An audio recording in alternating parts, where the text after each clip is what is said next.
Yeah, well, Dan Aaron, Bob Woodward, who is, of course, no stranger to presidential scandals, says that he has read and studied the indictment that Donald Trump is facing, and he calls it stunning.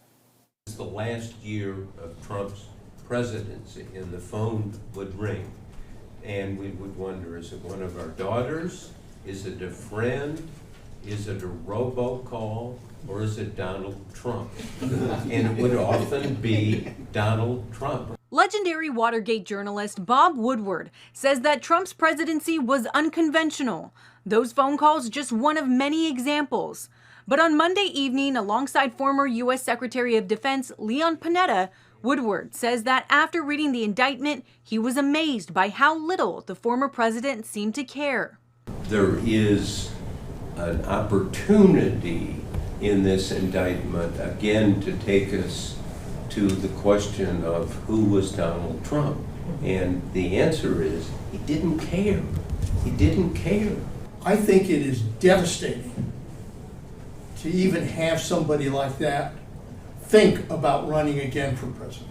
And as some Republicans are comparing Trump's conduct to Hillary Clinton's private email server scandal, Panetta points out that in the Clinton case, there was no deliberate obstruction of justice.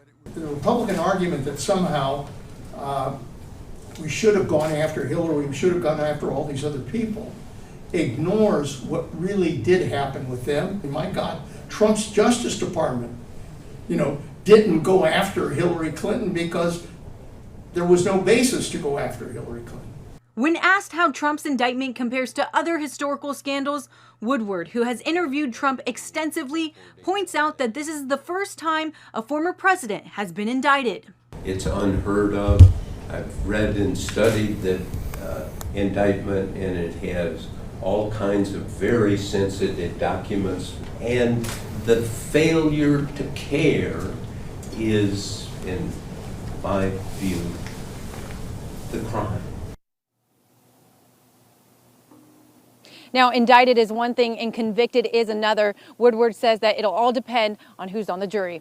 Dan, Aaron, back to you. All right, thanks, Ari. All right, thank you.